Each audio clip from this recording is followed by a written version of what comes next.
Tisha B'Av, a time to contemplate the deep losses that the Jewish people have suffered over the course of our history.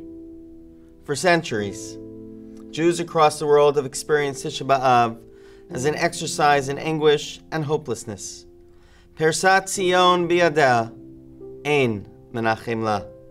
Zion spread out her hands, there is none to comfort her. But after living in Israel for several years, this manifestation of Tisha B'Av began to resonate less with me. After all, the Jewish people now live in an era of unprecedented opportunity. The land of Israel is thriving, its agricultural and technological bounty pouring forth and shared with the rest of humanity. Hebrew is no longer the language of lamentation, it is the language of innovation. Even Torah study has begun to flower anew both in Israel and in the diaspora, as Jewish texts are more widely available and studied than ever before.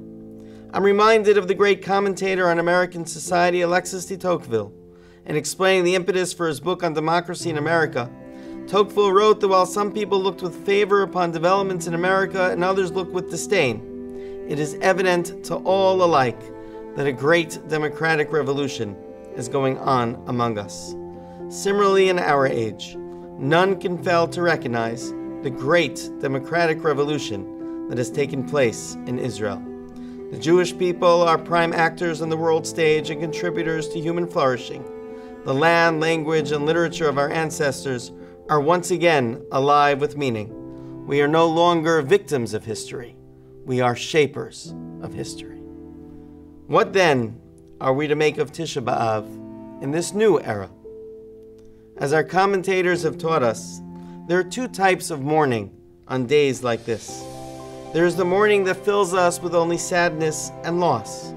But there is also the mourning that spurs us to tshuva, to return to greatness. Tisha B'Av in our day contains elements of both.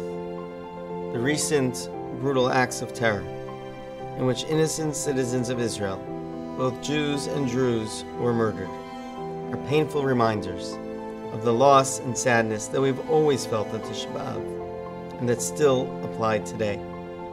But at the same time, the mourning that reminds us how high we still have to rise, that spurs us to greatness, is more a part of Tisha B'Av now than it has been for thousands of years.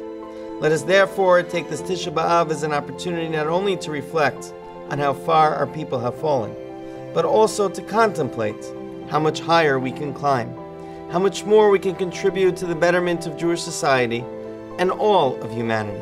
In short, may the mourning of this Tisha B'Av be one not only of profound sadness, but also of great meaning and purpose.